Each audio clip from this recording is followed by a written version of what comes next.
एक नृग नाम का राजा है, नृग, जिसने बहुत दान किया था। गऊओं का दान ब्राह्मणों को करता था। एक दिन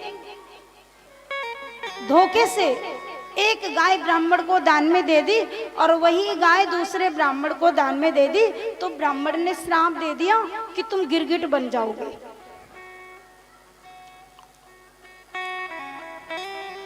नृगो नाम नरेंद्रोहम मिच्छाक तनय प्रभो।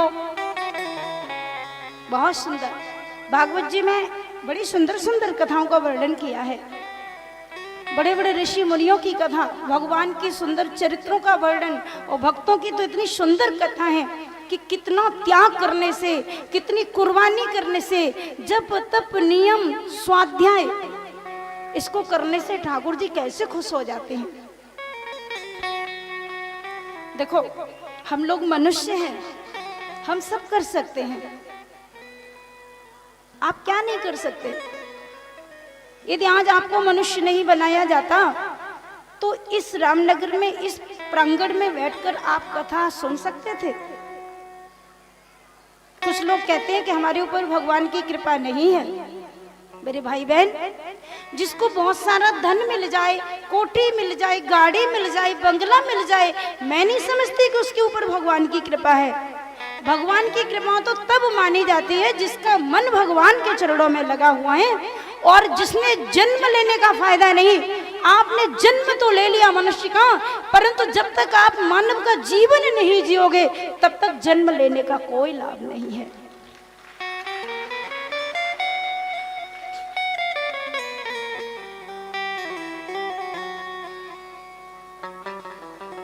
तो ये सब करना पड़ेगा। कृपा नहीं, विशेष कृपा है भगवान की हमारे ऊपर।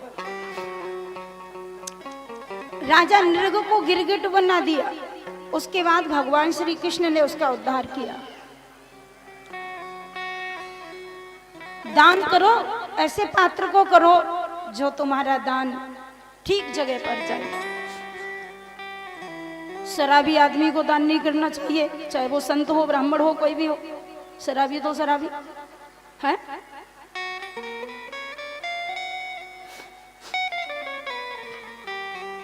देख लेना चाहिए, संत है, त्यागी है, भक्त है, गरीब है। और मैं कहती हूँ, दान वहां करो जहां कुछ है नहीं। जिनके पास बहुत कुछ है उनको दान देने से कोई लाभ नहीं।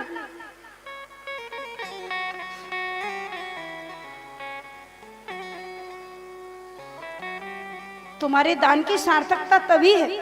तो यहाँ पर दान को बताया कि दान करो। दान स्वाख्याय मानेसु यदिते कर्णमस्पृशम। दानियों में नृग का नाम, नृग राजा का बहुत बड़ा नाम था।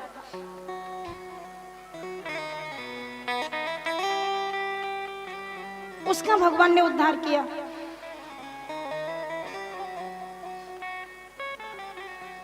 भगवान श्री कृष्ण ने अब द्वारिका में रहकर अनेक प्रकार की लीला की।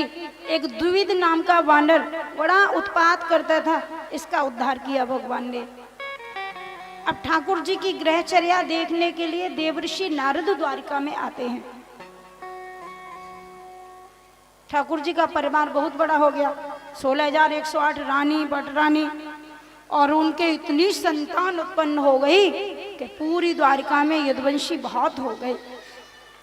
भगवान ने जान लिया ये तो बड़ी गड़बड़ हो रही है, पृथ्वी का भार दूर करने के लिए मेरा अवतार हुआ, लेकिन अब मेरी संतान ही इतनी हो गई, इसी का वजन हो गया धरती पर।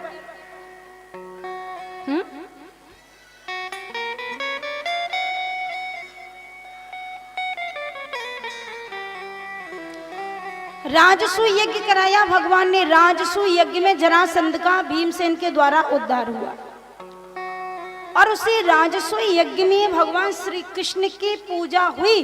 शिशुपाल ने उसका विरोध किया तो ठाकुर जी ने उसकी गर्दन को धड़ से अलग कर दिया, शिशुपाल का उद्धार कर दिया।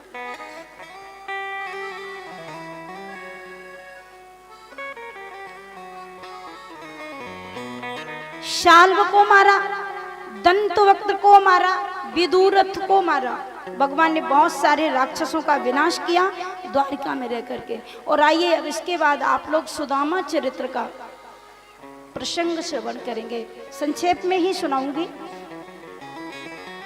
राधे। सुदामा, सुदामा क्या है? जिसने इंद्रियों का दमन किया है। कुछ लोग कहते हैं सुदामा भिखारी था, नहीं। कौन कहता है सुदामा भिखारी था? सुदामा भिखारी नहीं थे। कुछ कहते हैं सुदामा दरिद्र थे,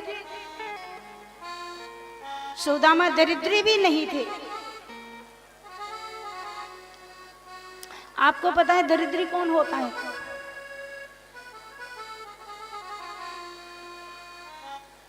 सुदामा तो परम संतोषी ब्राह्मण थे, और जिसके पास संतोष होता है वो कभी दरिद्री नहीं होता।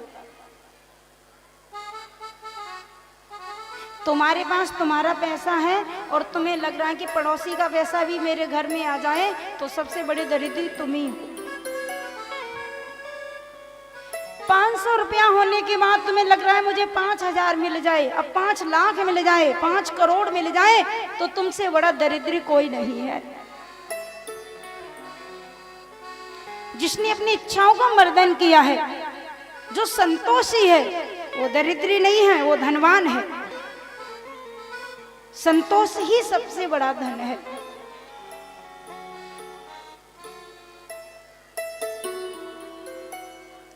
तो सुदामा जी तो संतोषी ब्राह्मण थे, और ऐसे संतोषी गरीब ब्राह्मण, विवाह हो गया तो ब्राह्मणी आ गई है, 2-4 बाल गोपाल भी पैदा हो गए।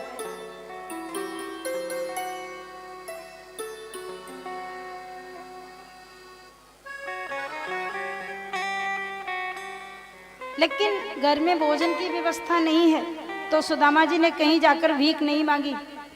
ध्यान देना, पत्नी को कभी कभी लगता था कि मैं गरीब हूं, मेरे घर में कुछ नहीं है।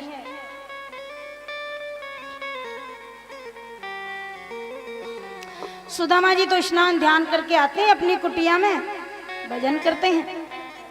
एक दिन पत्नी ने कहा, स्वामी, कभी कभी सुदामा जी कृष्ण के बारे में पत्नी को बताते थे कि जो कृष्ण है वो हमारे मित्र हैं, जो द्वारिका के राजा हैं वो हमारे मित्र हैं। एक दिन सुदामा जी की पत्नी ने सुदामा जी से कहा, महाराज, आप कई बार मुझे कहते हैं कि कृष्ण आपके मित्र हैं, क्या ये बात सही है? तो सुदामा जी ने कहा, मित्र नहीं है, मेरा बचपन का लंगोटिया यार है कृष्ण। अच्छा,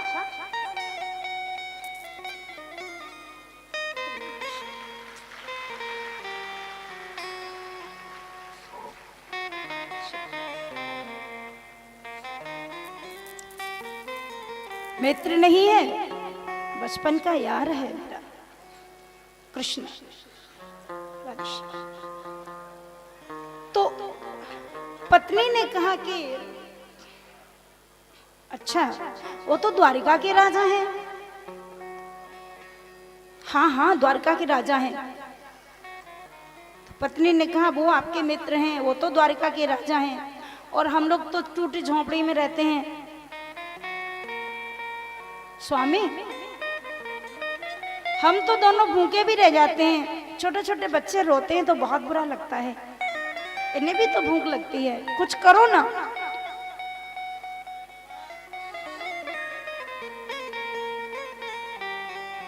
सुदामा जी ने कहा, देवी, भगवान का एक प्रण है, योग क्षेमम वहाम्यहम्। एक बात कहूं, यदि भगवान के भरोसे रहोगे तो भगवान सुनेगा, दुनिया वालों की आस करोगे तो कतई नहीं सुनेगा। कबीरदास जी ने कहा है कि जो साधु होता है वो जगत का गुरु होता है, लेकिन जगत का गुरु कब होता है? कबीरा साधु जगत गुरु जो तजे जगत की आस, और जो जग से आशा करे तो जगत गुरु वह दास।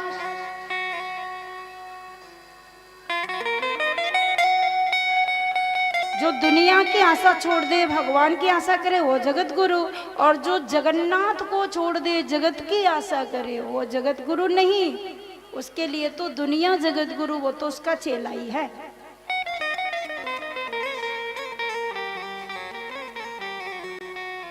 तो धन सुख संपत्ति यदि ज्यादा मिले, गाड़ी कोठी बंगला यदि ज्यादा मिले, तो ये मत समझना भगवान खुश हो गए, ये समझना भगवान रूठ गए।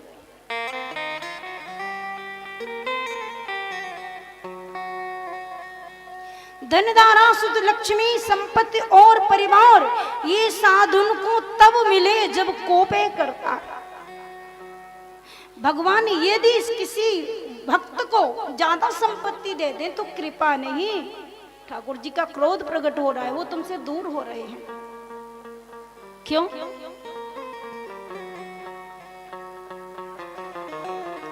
दुख में ही तो भगवान की याद आती है, सुख में तो नहीं आती।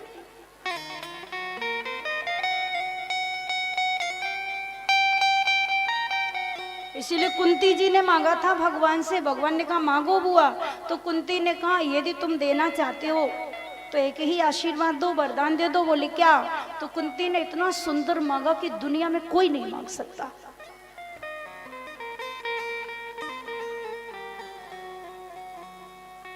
कुंती जी ने मांगा,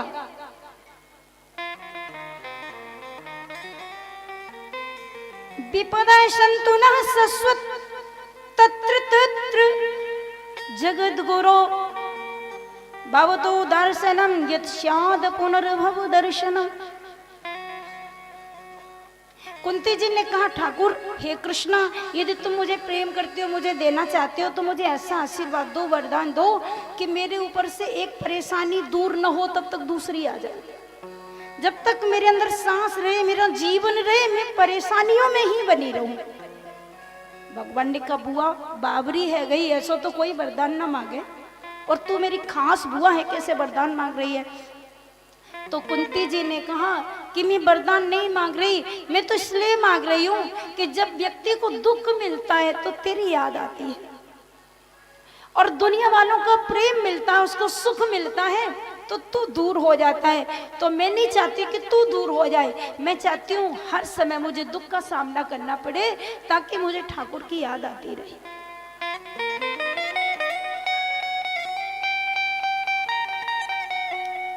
तो ये सुदामा जी, एक दिन इनकी पत्नी सुशीला ने रोकर कहा प्रभु घर में जो ठाकुर जी विराजमान हैं, आज उनको भोग लगाने के लिए भी कुछ नहीं है।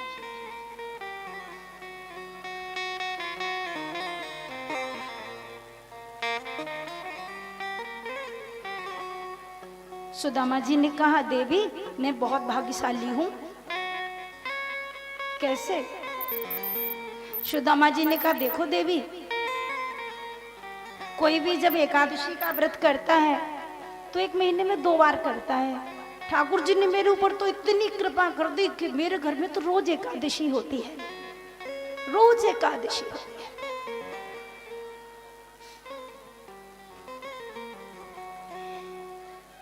एक मास 2 पक्ष में 2 ही एकादशी होए, मेरे घर गोपाल जी सो रोज एकादशी होए।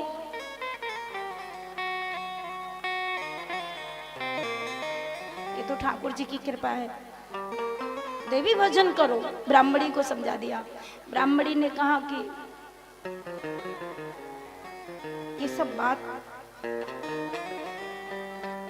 कैसे मानूं? आप कहते हैं कृष्ण आपके मित्र हैं, वो द्वारिका के राजा हैं, आप जाओ।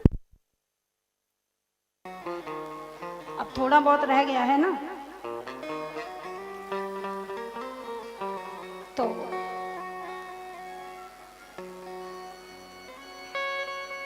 आप लोग श्रवण कर लेंगे। सब मिल जाएगा।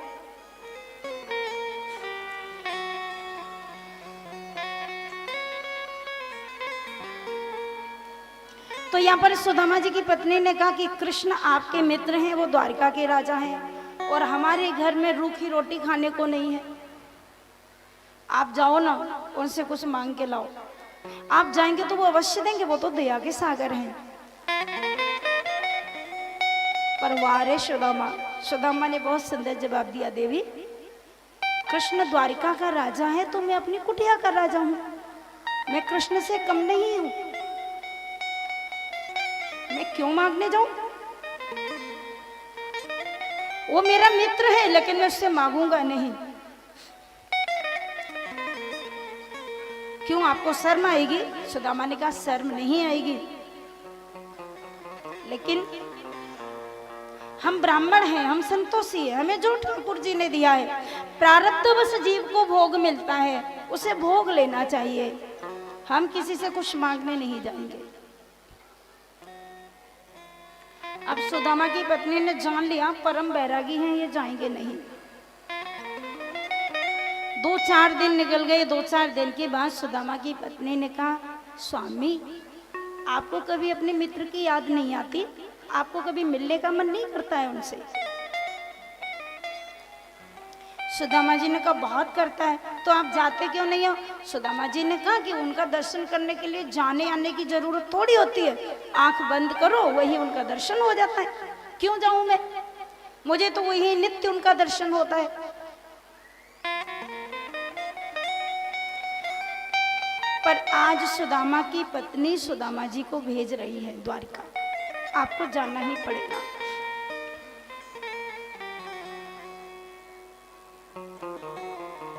तुम एक बार उनका दर्शन करके आओ, मेरा मन है। बहुत दिन से नहीं मिले हो, आपके बचपन के मित्र हैं वो, और इन दिनों राजा हैं। हो सकता है कुछ दुख दूर हो जाए, थोड़ी अपनी बात उनको बताना। सुदामा जी ने कहा तुम बार बार कहती हो तो फिर मन हो आया जानने के लिए, लेकिन चला तो जाऊंगा, लेकिन मांगूंगा कुछ नहीं। सुदामा जी की पत्नी ने कहा चिंता मत करो, आप बस उनके दर्शन करके वापस आ जाना। तो सुदामा जी ने कहा मेरे यहाँ ऐसा भी कुछ नहीं, मैं भेंट के लिए भी कुछ ले जाऊं, और मित्र के यहाँ बिना भेंट लिए तो नहीं जाना चाहिए। तो सुदामा की पत्नी ने कहा वो व्यवस्था मैं करती हूँ, आप जाइए। 4 घर में गई और 4 मुट्ठी चावल लेके आई। ध्यान देना, सुदामा जी की पत्नी यदि एक घर में बोल देती तो 1 बोरी चावल आ जाते।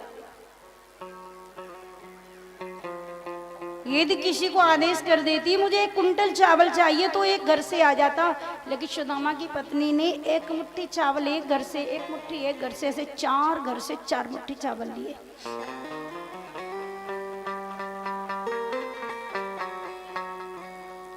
याचित्वा चतुरो मुष्टिन विप्रान व्रतकुतंडुलान। पूज्य सुखदेव भगवान वर्णन करते हैं कि 4 मुट्ठी चावल, चतुरो मुष्टिन 4 मुट्ठी चावल 4 घर से लिया। अब देखो 4 घर से चावल क्यों लिया?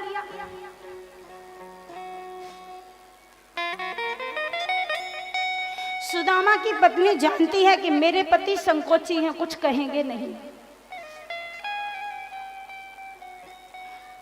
4 घर का चावल जब जाएगा तो ठाकुर जी समझ लेंगे कि ये 4 घर का मांगा हुआ चावल है। ये तो कुछ बोलेंगे नहीं। यदि 1 घर का दूंगी तो वो जान जाएंगे कि इनके घर में रखा होगा, लेकिन 4 प्रकार का चावल जाएगा तो भगवान समझ लेंगे कि इसमें सुदामा के घर का दाना नहीं है, ये 4 घर से मांगी हुई भिक्षा है। तो वो अपने आप समझ लेंगे।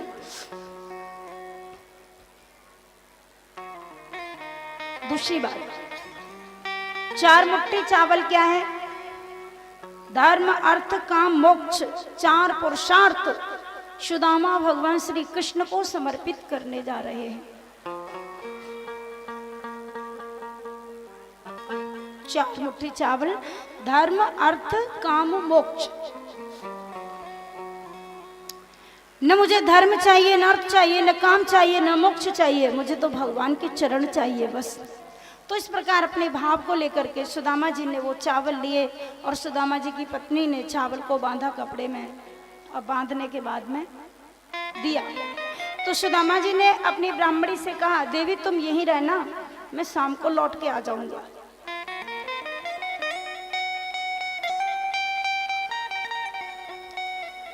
सुदामा जी वह 4 मुट्ठी चावल लेकर चले, ब्राह्मणी को आश्वासन दिया और वहां से चले।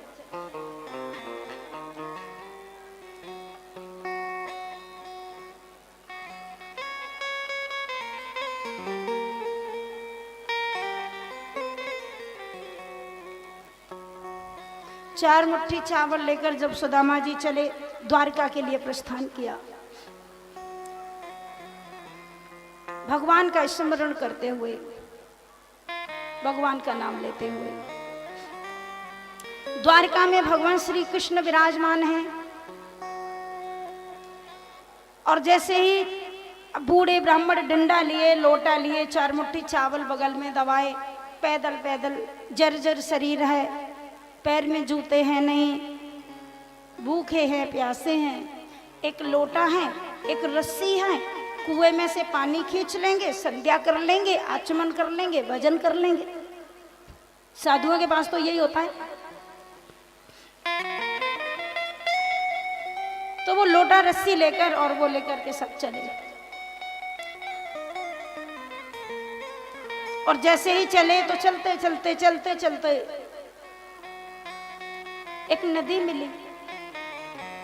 नदी, अब नदी को पार कैसे करेंगे?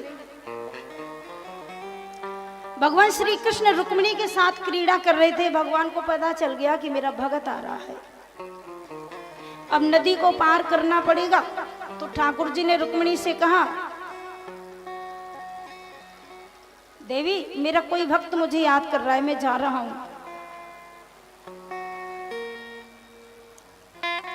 श्री कृष्ण मल्ला बन के आ गए, केवट बन के नदी के किनारे। मुझे पार करना होगा, सुदामा जी आ रहे हैं। और जैसे ही भगवान श्री कृष्ण केवट बन के आ गए, सुदामा जी आ गए। सुदामा जी ने केवट को प्रणाम किया, भैया जय श्री कृष्णा, जय श्री कृष्ण भैया। अरे भैया अपनी नौका लाके मुझको पार करोगे?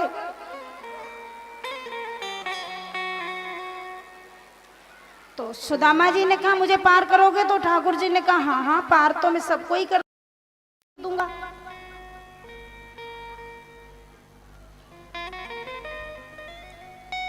अब सुदामा जी से केवट भगवान ने पूछा, ये बताओ पंडित जी कहाँ जा रहे हैं आप? सुदामा जी ने कहा भैया मैं द्वारिका जा रही हूँ। द्वारिका? द्वारिका में किसके पास जा रहे हैं आप? सुदामा जी के मुंह से निकल पड़ा, जो द्वारका का राजा है ना कृष्ण, वो हमारा मित्र है, उससे मिलने जा रहे हैं। केवट ने कहा रहने दो पंडित जी, तन पे ना ही लगता, चल दी ने कलकत्ता। क्या कहते हैं आप? जो द्वारका हैं आपके, वो तो भगवान हैं, राजाधिराज महाराज हैं। बोले बस वही मेरा मित्र है। चलो तो बैठाऊं, पार कर दूं। नौका में बैठा लिया।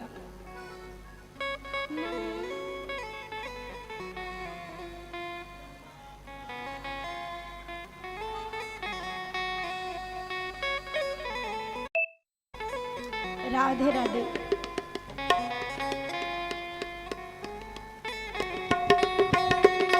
बचपन के यार मेरे तेरे घर को ढूंढता हूँ।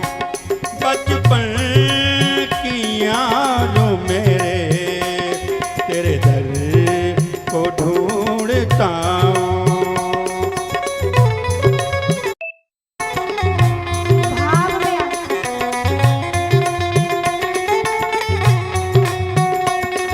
नगर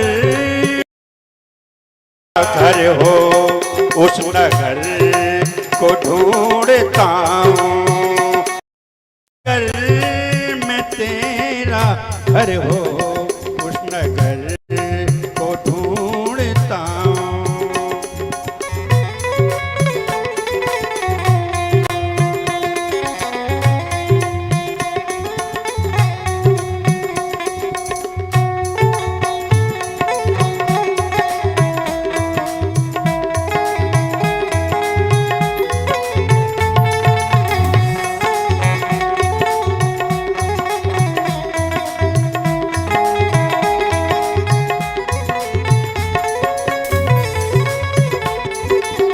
सुदामा जी चल रहे की याद में। बचपन की याद मेरे तेरे घर को ढूंढता हूँ। जिस नगर में तेरा घर हो उस नगर को ढूंढता हूँ।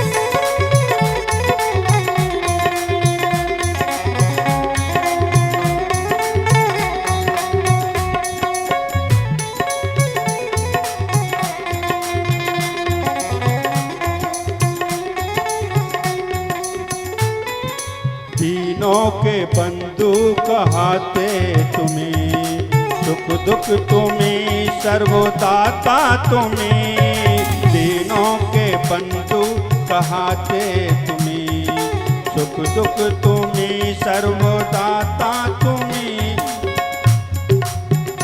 जिस लहर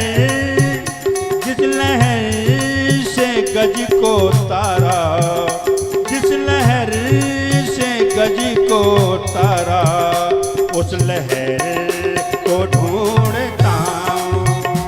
जिस लहर से गज को तारा, उसको ढूंढता हूँ।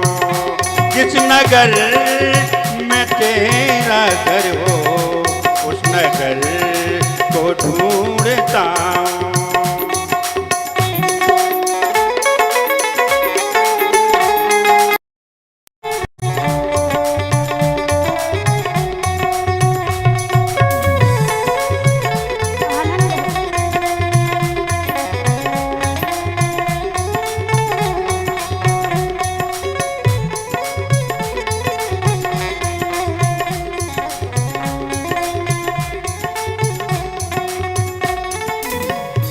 बचपन की याद मेरे, बचपन की याद मेरे तेरे घर को ढूंढता हूँ।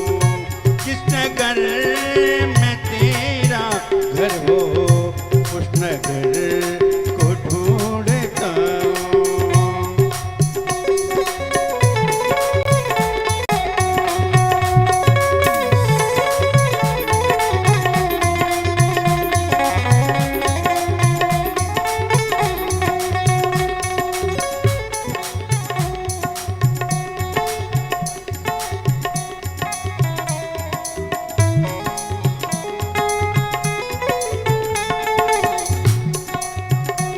बचपन यारो मेरे तेरे दिल को ढूंढता हूँ। जिस नगर में तेरा घर हो उस नगर को ढूंढता हूँ।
देखिए,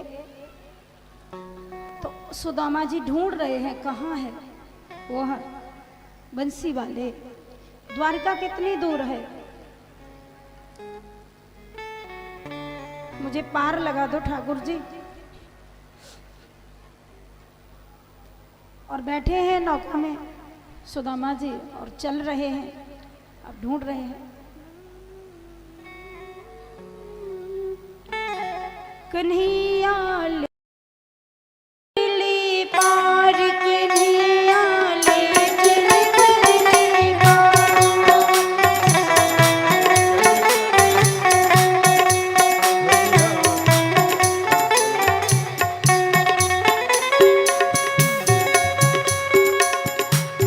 कन्हैया ले चल परली पार, शबरिया ले चल परली पार, कन्हैया ले चल परली पार। कन्हैया ले चल पल्ली पार, कन्हैया ले चल पल्ली पार। जहाँ विराजे राधे रानी, जहाँ विराजे राधे रानी, अलबेली सरकार, कन्हैया ले चल पल्ली पार, कन्हैया ले चल पल्ली पार।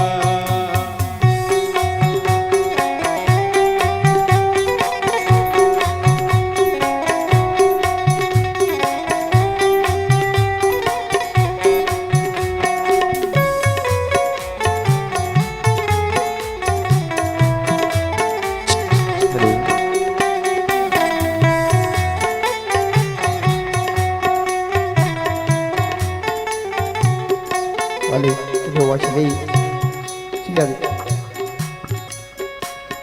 तन मन धन सब तेरे अर्पण, तन मन धन सब तेरे अर्पण, तन मन धन सब तेरे अर्पण। पाप पुण्य सब तेरे अर्पण, पाप पुण्य सब तेरे अर्पण, पाप पुण्य सब तेरे अर्पण। ये जीवन भी तेरे अर्पण, ये जीवन भी तेरे अर्पण, ये जीवन भी तेरे अर्पण। तन मन धन सब तेरे अर्पण, तन मन धन सब तेरे अर्पण, ये जीवन भी तेरे अर्पण।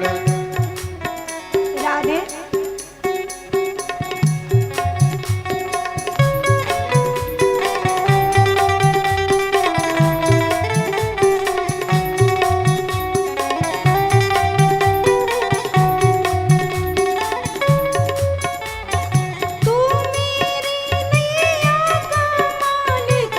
तू मेरी नैया का मालिक, तू मेरी नैया का मालिक। कर दे अब से पार, कन्हैया ले चल परली पार, कन्हैया ले चल परली पार, कन्हैया ले चल परली पार।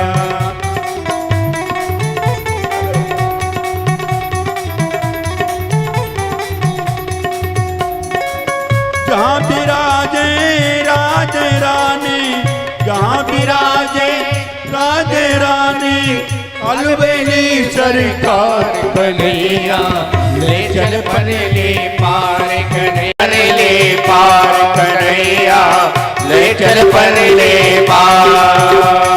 हरि बोल। जय हो।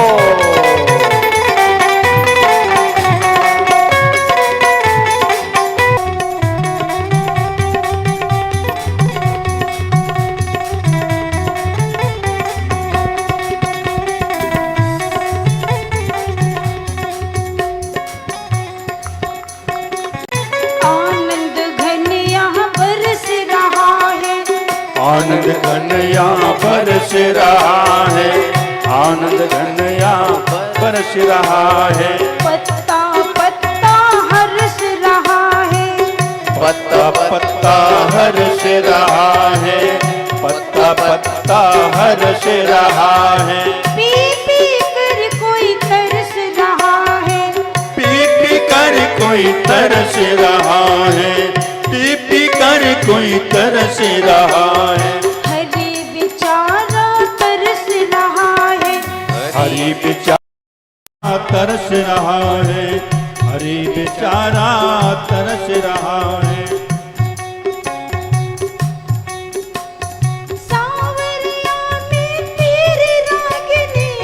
सांवरिया में तेरी रागिनी, सांवरिया में तेरी रागिनी। सांवरिया ले चल परले पार, ले चल परले पार।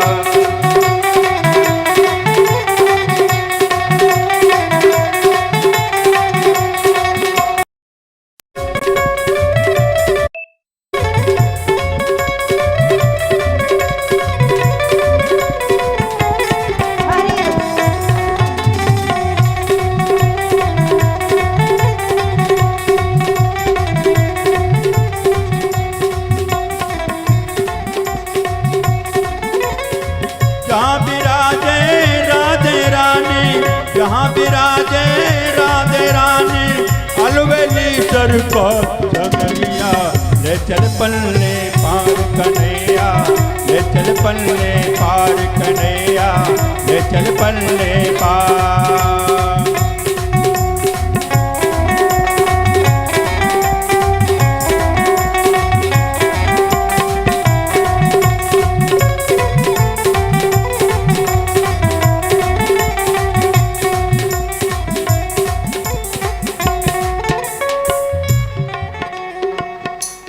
सुदामा जी ठाकुर जी का स्मरण करते हुए चल रहे हैं। और भैया कहना या नैया को तो तू ही पार लगावेगो। अब ठाकुर जी तो खेवट बन के नौका में सुदामा जी को बैठा कर रहे हैं। अच्छा, अब खेवट ने पूछे सुदामा जी से,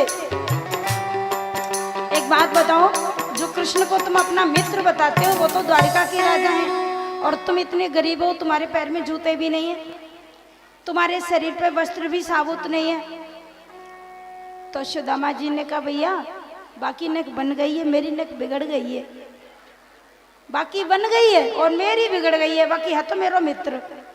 पर बात तुम ना जानो, जब वो मिलेगो तो खुद ही परिचय कर लेगो। बस अब चले सुदामा जी, नौका में से उतार दिया, पार कर दिया। और जैसे ही पार किया सुदामा जी को, तो भैया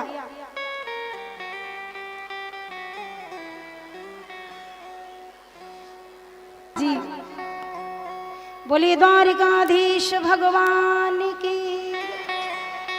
और भैया द्वारिका को देखो, सुदामा ने ध्यान दियो, पहुंचे कैसे सुदामा जी पता है?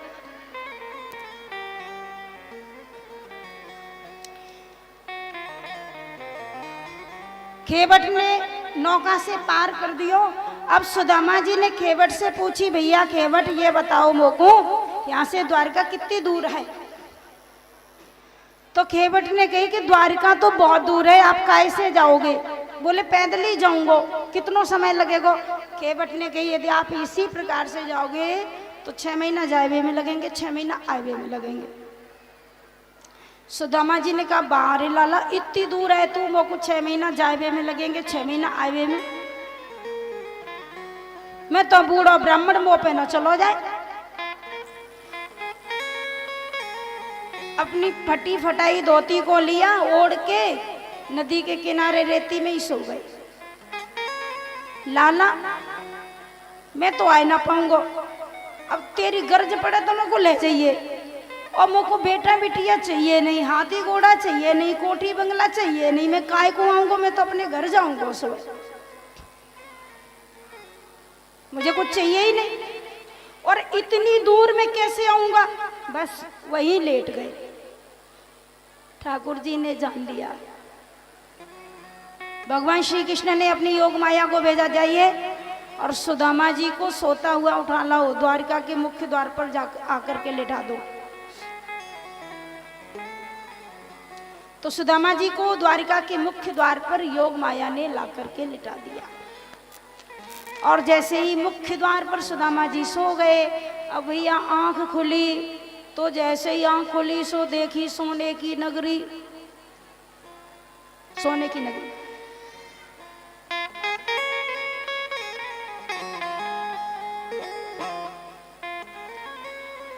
भैया सब कुछ सोने को, ये P low P low P low P low, सारो नगर चमक रहे हो, ये कहाँ है? सुदामा चक्कर में पड़ गए।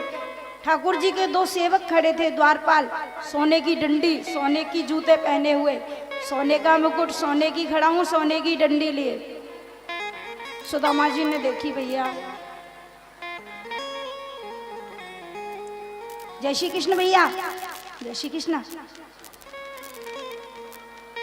सुदामा जी ने कहा भैया एक बात बताओगे मेरे को? पूछो।